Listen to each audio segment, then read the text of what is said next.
Olá, é sempre uma grande alegria nos encontrarmos com os amigos da Sociedade Espírita Luz e Caridade, a quem desejo muitas bênçãos. Vamos comentar um pouco hoje sobre o Evangelho no Lar. Esta instituição, ou esta ação, como queiram preferir, de grande importância para os nossos lares e para a humanidade. Quando nós instituímos o Evangelho no lar como hábito, criamos, portanto, em nosso lar, um foco de luz. Um foco de luz que atrai os espíritos benfeitores. Ali também será possível trazer a harmonia, estabelecer a paz, a serenidade no convívio entre as criaturas. Milhões de lares podem ser comparados a trincheiras de luta, em que pensamentos guerreiam pensamentos, assumindo as mais diversas formas de angústia e repulsão.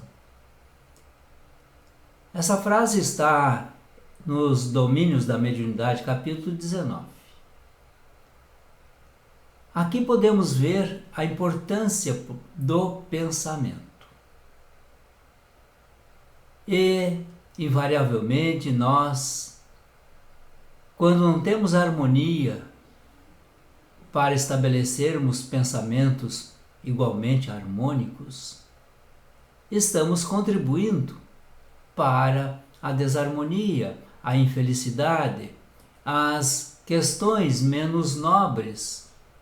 Portanto, é necessário vigiar os nossos pensamentos para que eles não sejam utilizados por nós como armas de agressão aos nossos integrantes do lar, aos nossos amores. Quem cultiva o Evangelho em casa faz da própria casa um templo do Cristo. Olha que maravilha! Templo do Cristo em nossa casa.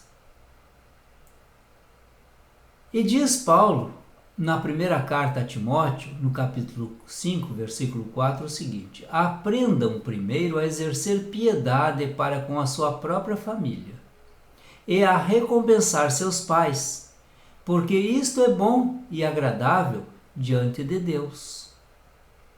Bom e agradável diante de Deus, exercer a piedade na própria família. Olha que maravilha! Quando Cristo diz, aconselhando-nos,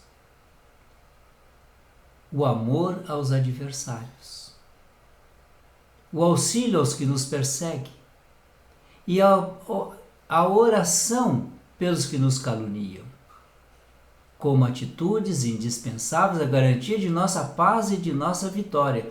Também essa frase está nos Domínios da Mediunidade. Ele aconselha o amor aos adversários. Ora, sabemos que o lar é uma escola. É uma escola onde nós aprendemos a amar, a perdoar, a conviver, a reparar, portanto, os males que possamos ter praticado no passado, transformar uma inimizade em amizade. Sabemos que os lares recebem criaturas afins, criaturas bondosas, criaturas que procuram a harmonia do conjunto, mas também temos outras que desafiam essa harmonia, que trazem ali as suas opiniões, as suas atitudes, os seus convencimentos, e muitas vezes torna-se uma convivência desagradável com essa criatura integrante do nosso lar. Mas por que isso acontece? Porque, como sendo escola, nós precisamos aprender. Uns aprendem com os outros, não há professores. Nós vamos aprendendo mutuamente. Todos nós somos alunos. Uns um pouco mais esforçados, uns com um pouco mais desenvolvidos em moralidade, outros em inteligência, outros em percepções de administração. Enfim, esse lar, esse conglomerado pequeníssimo que constitui uma das células da sociedade humana, traz para nós, no campo da espiritualidade, uma experiência inigualável, onde ali vamos aprender, então, a conviver. Aliás, há uma passagem onde os espíritos respondem a uma questão de Allan Kardec, que está em O Livro dos Espíritos. Como Jesus compreendia a verdadeira caridade? Eles respondem de uma forma muito clara e muito absoluta. Diz eles: benevolência para com todos. E também indulgência para com as imperfeições alheias. E segue: perdão a todos. Perdão às faltas, porque todos nós cometemos. Então vejam, no lar nós podemos usar a caridade, sendo benevolente para com todos, nos tornando indulgentes para com as imperfeições dos outros e perdoando as ofensas. Isso já é um exercício de amor. Aliás, a caridade é uma das facetas mais importantes do amor. Então expressamos o amor através do exercício da caridade, sendo benevolentes, indulgentes e perdoando. Assim nós vamos conquistando uma harmonia dentro do nosso lar. Mas é necessário que isso se torne hábito, portanto. Jesus também se expressa no livro Jesus no Lar, no capítulo 1, esse Jesus no Lar tem como autor Neio Lúcio e a psicografia Chico Xavier. Diz então Jesus ali: o berço doméstico é a primeira escola e o primeiro templo da alma. A casa do homem é a legítima exportadora de caracteres para a vida comum. Então aí está a base da educação. Quando educamos e nos educamos no lar, aprendendo a convivência, sendo respeitosos uns para com os outros e, sobretudo, atenciosos também, nós vamos exportando esses caracteres para a vida. Vamos forjando caracteres de moralidade, onde podemos nos expressar de uma forma muito clara, porque ali nós temos a convivência e as criaturas que estão sob os nossos olhos, sob a nossa atenção, e podemos contribuir uns com os outros para aparar qualquer faceta menos nobre que possa se apresentar no lar. Uma pergunta que muitas vezes surge e as pessoas ficam incomodadas com as respostas. No culto do Evangelho e da prece, são muitos os desencarnados beneficiados? A resposta sim, são muitos, vastíssimos.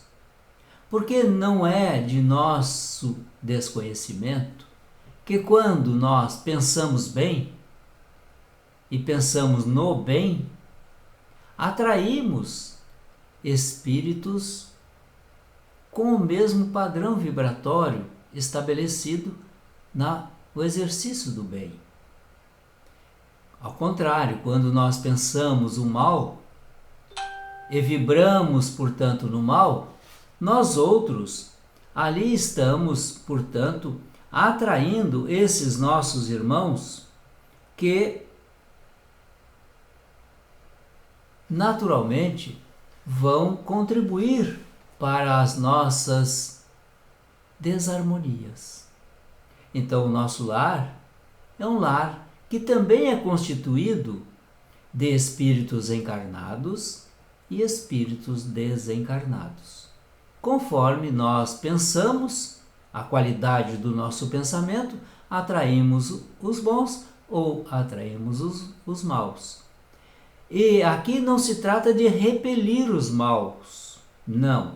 Se trata de atrairmos os bons. Porque desta forma, em atraindo os bons para o nosso lar, os maus se afastam naturalmente, por diferenças vibracionais. Não são afins, são díspares. Então, muitas vezes as criaturas querem afastar os maus, mas não sabem como. É simples, basta atrair os bons e os maus desaparecerão da nossa volta. Na prece, então nós vamos já começando a entender como esse processo deve se dar. Estamos trazendo linhas gerais e na prece nós devemos nos utilizar de voz fluente e suave, modulando e transmitindo o pensamento aos benfeitores e a quem desejamos auxiliar. Por que voz fluente e clara, suave?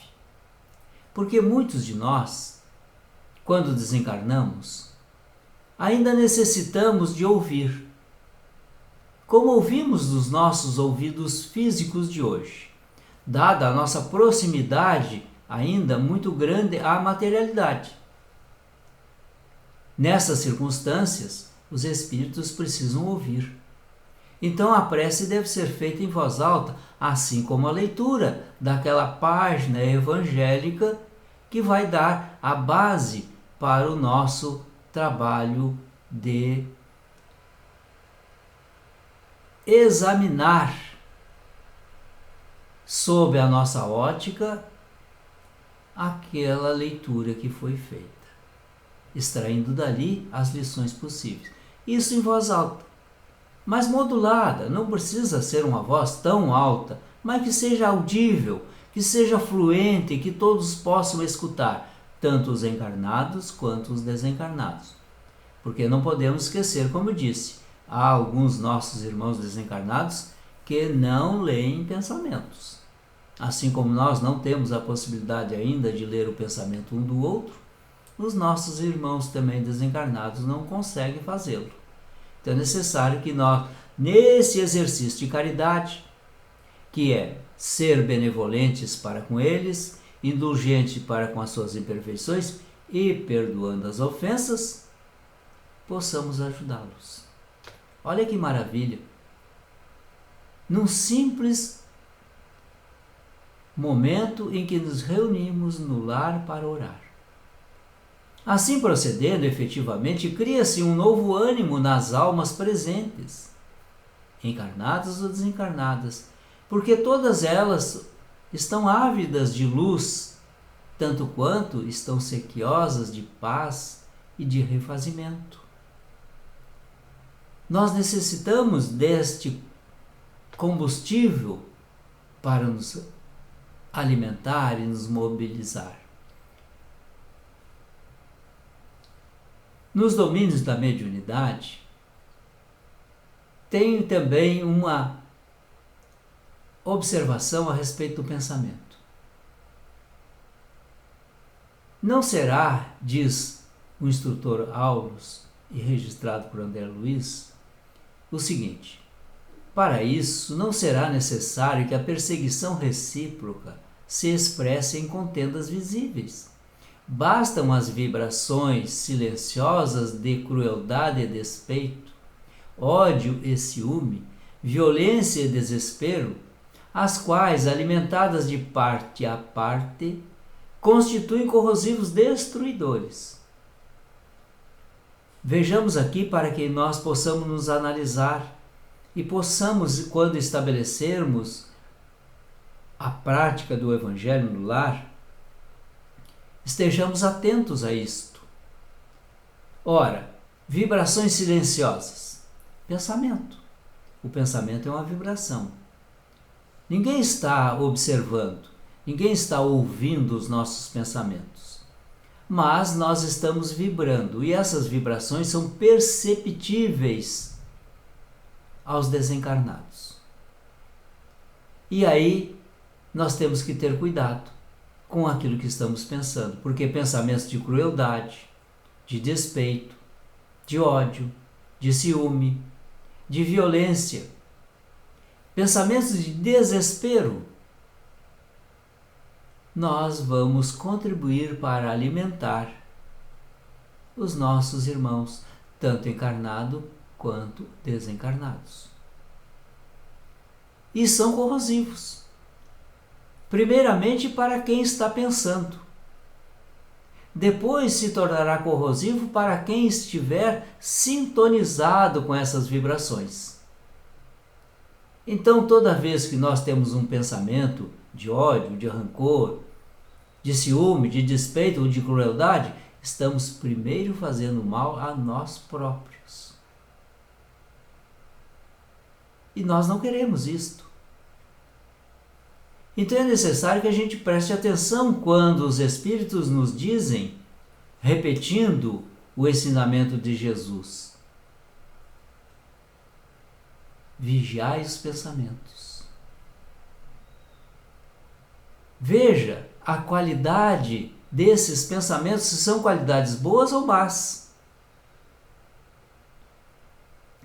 E o complemento disto é orar. Porque através da oração sincera, nós atraímos os bons para o nosso lado. E, estando com os bons, porque eles emitem vibrações boas, nós, mergulhados nestas vibrações, acabamos nos beneficiando.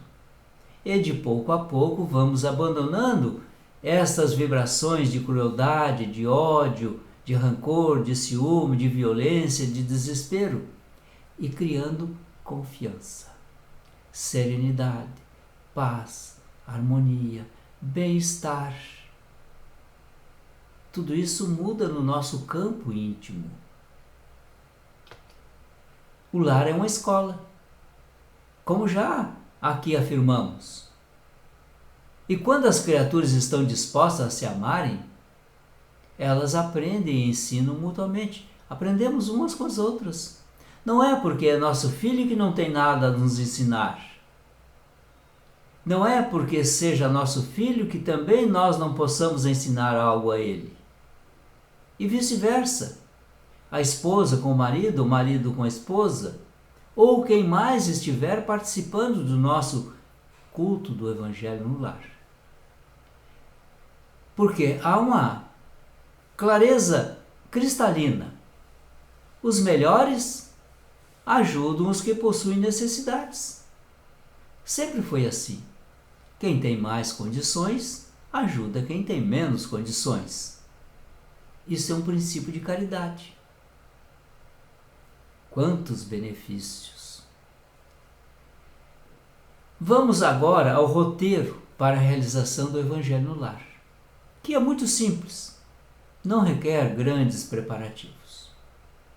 Mas é importante que as pessoas realizem esse encontro mental, emocional e espiritual com seus amigos e mentores espirituais semanalmente. Então, uma vez por semana, nós estabelecemos esse encontro com as pessoas, os encarnados, que estão participando desse encontro, mas também um encontro mental, emocional, espiritual, com os nossos amigos espirituais, os mentores espirituais e demais irmãos desencarnados que possam estar em nosso lar. Isso deve ser feito no mesmo dia e no mesmo horário. Porque há uma razão muito clara para isto, de nós criarmos rotina.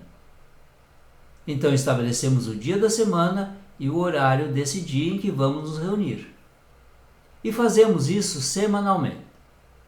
Após algumas repetições semanais, nós criaremos o hábito e não esqueceremos mais. E por falar em esquecer, geralmente quando estamos iniciando a tarefa da implementação do Evangelho no lar, nós acabamos esquecendo. Porque estamos envolvidos com outros hábitos, com outros momentos, enfim. E quando percebemos, passou. Perdemos o horário e o dia. Faça uma prece nessa hora e peça perdão aos benfeitores pelo teu esquecimento. Se puderes, leia uma página do Evangelho de Jesus. Faça uma prece pela humanidade. E anote o teu compromisso para a semana seguinte te lembrar. Coloque isso na tua agenda, no teu celular, a fim de que tu possas te lembrar que tens um compromisso assumido com a espiritualidade, porque foi tu que escolheu o dia e foi tu que escolheu a hora. Então assuma essa responsabilidade, porque os benfeitores, no momento em que tu estabeleceu o teu programa, a tua agenda para a realização do Evangelho no lar, eles, os benfeitores, estarão agendados e na hora certa estarão presentes em nosso lar. É como se marcássemos uma visita. Esperamos, a visita diz: vou estar na tua casa às 18 horas. E a criatura não aparece. Como nós estamos nos sentindo porque ela não apareceu? Não deu nenhuma justificativa, simplesmente não apareceu. Nós ficamos frustrados. Será que houve com essa criatura? Ela marcou às 18 horas e até agora não apareceu. Agora vocês imaginam esse compromisso que assumimos com os benfeitores. Não podemos falhar. Então, a partir do momento que estabelecemos o dia da semana, a hora, nós assumimos esse compromisso com os benfeitores e eles assumem também o compromisso conosco. Por isso, o cuidado em estabelecer o dia e a hora. Um dia que não venha perturbar qualquer outra atividade nossa. Um dia que não venha a nos causar motivos para adiamentos. Também temos que escolher a hora desse dia. Aquela em que não seremos importunados, que não teremos outro compromisso. Uma hora que nos seja totalmente favorável a nos dedicar de corpo e alma, como costumamos dizer, isto é, com decisão, com afinco, com determinação, para iniciarmos o nosso Evangelho no lar, naquela hora que nós mesmos marcamos. Também é interessante, é importante que nós leiamos uma página do Evangelho, seja ela qual for, pode ser o Evangelho aberto ao acaso, e façamos ali a nossa oração. Isto é o momento em que nós entramos efetivamente pela oração em comunhão, em contato com os benfeitores. Mas isso deve ser feito em voz alta. Já explicamos por que devemos fazer a leitura e as orações em voz alta, para que todos possamos escutar, do plano físico e do plano espiritual. Porque isso vai nos permitir que também nós que estamos lendo e os outros que estão escutando tenham consciência do valor de cada palavra pronunciada, seja pela leitura, seja na oração.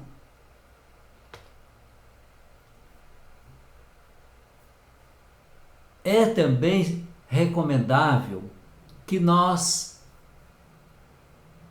disponibilizemos uma jarra com água para pedirmos na nossa oração a magnetização delas por parte dos benfeitores. Depois de concluído o nosso evangelho, vamos distribuir esta água àqueles que participaram conosco. Cada um tomará um copinho de água. Sabemos que a água é um fluido de uma capacidade de absorção fenomenal. E os espíritos sabem como colocar nessa água aquilo que estivermos necessitando para atender o espírito via perispírito. Uma equipe espiritual, como eu falei, estará presente entre nós quando estabelecemos a nossa agenda, dia tal, X hora.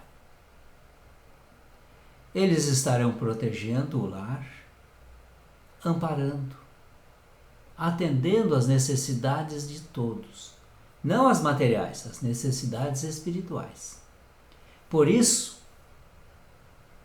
realizemos esse culto com alegria, com fé e certeza de progresso em todas as áreas de nossa vida. Porque a criatura harmonizada, serena, pacífica, ela é mais tolerante, ela é mais compreensiva, ela poderá ser mais benevolente, mais indulgente e terá melhores condições para perdoar as ofensas. Isso não é maravilhoso? Muda a nossa vida.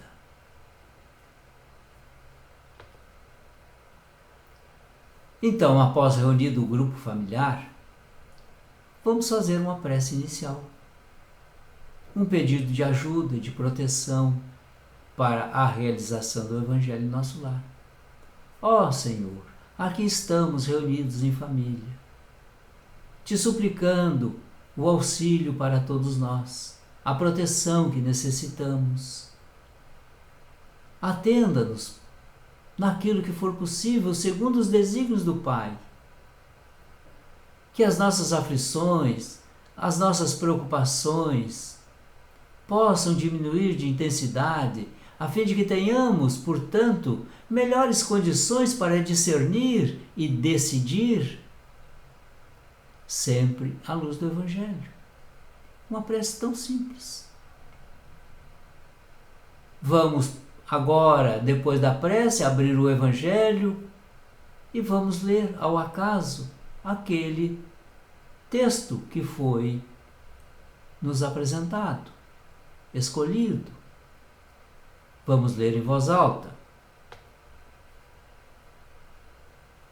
Feito a leitura, agora temos que passar à etapa da meditação. Vamos meditar sobre a leitura. Essa meditação é muito simples, é responder algumas perguntas. Por que esse texto foi lido por nós hoje? O que isso aí está dizendo para mim? O que eu vou absorver desse conhecimento extraído dessa leitura? Como eu posso agir daqui para frente? Agora, sendo sabedor pela leitura desta passagem evangélica. É tudo para mim. Eu tenho que conhecer isto. Também extrair dessa leitura pela nossa meditação o que está ali contido para a nossa evolução. no nosso crescimento espiritual, moral. Duas perguntinhas. O que esse texto está dizendo para mim? E qual a mensagem que ela contém, o texto contém? Para mim. Muitos equivocadamente escutam ou leem o texto evangélico e ficam pensando, mas isso aqui seria bom que o fulano escutasse. Isso aqui seria bom que a Beltrana pudesse escutar. Não. A leitura é para ti.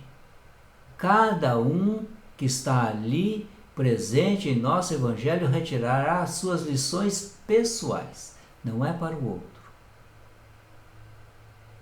E cada um assim vai ali, vamos supor que tenhamos 3 componentes em nossa reunião.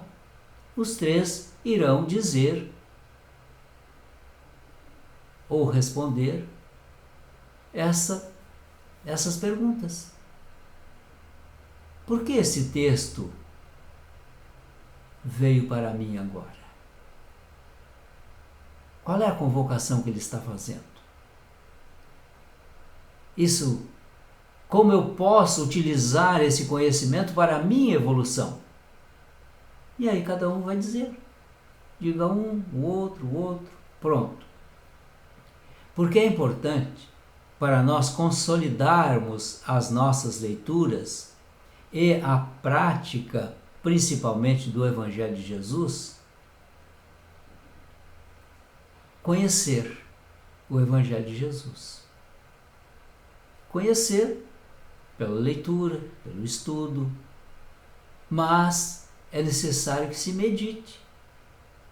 Retiremos desta leitura o ensinamento que necessitamos. Depois de meditar, nós temos que sentir. O que isso está me dizendo? Qual é a convocação que está me chamando? O que está isso? Esse texto está produzindo em mim. Eu estou sentindo o texto. Mas não paramos por aí. Por fim, é necessário viver o texto. Viver aquele conhecimento, botar em prática. E assim nós ganhamos, nos enriquecemos, nos harmonizamos e ficamos muito bem. O Evangelho no Lar contribui para higienizar a psicosfera do lar, diluindo os miasmas mentais segregados por nós. Que miasmas são esses? Discussões, atitudes doentias, conversas menos dignas, etc. Pensamentos desequilibrados, enfim, tudo aquilo que causa desarmonia. E também é produzido esses miasmas pelos espíritos desequilibrados que, por afinidade, atraímos e coabitam conosco. Já conversamos isso a respeito antes, quando nós, pelos padrões vibratórios que estamos ali alimentando, atraímos bons ou maus. Então, também eles contribuem para esses miasmas dentro do nosso lar. A prática do amor e a vigilância do nosso campo mental, através de pensamentos nobres e elevados, são favoráveis a uma atmosfera psíquica saudável em nossos lares. Então há uma higienização, uma asepsia em nosso lar. E sentimos até mesmo, em alguns casos, um ambiente mais suave, mais leve.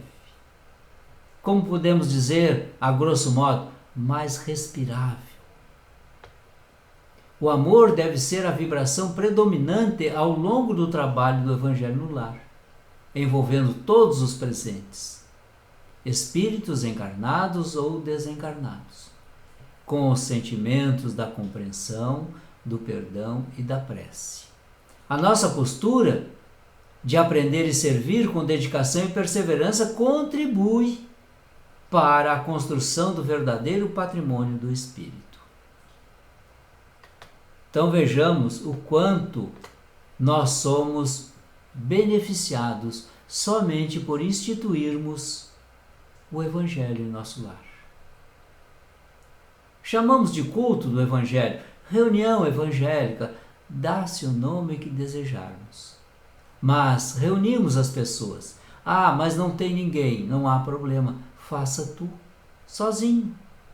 Persista, semana após semana. Um dia, as criaturas irão se interessar. Se não há familiar presente, encarnado, poderá haver familiares desencarnados presentes. Não podemos esquecer deles. Só porque os nossos olhos não os veem, não quer dizer que eles não estão presentes.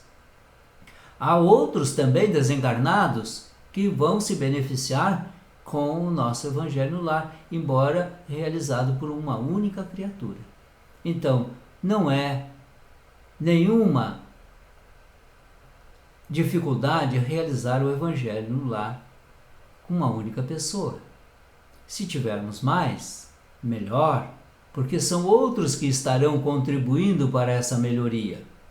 Busquemos, assim, instituir verdadeiramente o culto do Evangelho no lar, para que os nossos lares tornem-se esse foco luminoso para atrair os bons espíritos e, com a presença desses benfeitores, irão também se beneficiar com as nossas boas vibrações para que eles, os benfeitores, atendam a todos os espíritos que possam estar envolvidos no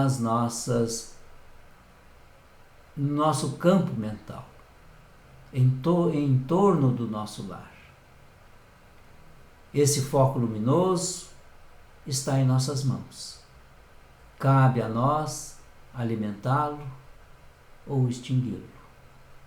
Quero crer que ninguém aqui desejará extinguir um foco luminoso, porque somos luzes, somos luz. E o somatório de nós todos, juntos, unidos em um mesmo objetivo, tornamos, portanto, um foco expressivo de luminosidade.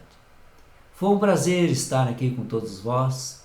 Espero ter tocado um pouco os corações de cada um, desejando a todos presentes, ou aqueles a quem estamos endereçando um pensamento agora, muitas bênçãos. Jesus nos abençoando é o que nos basta, desde que também façamos nós o nosso próprio esforço. Até o nosso próximo encontro, se assim Deus nos permitir. Até lá.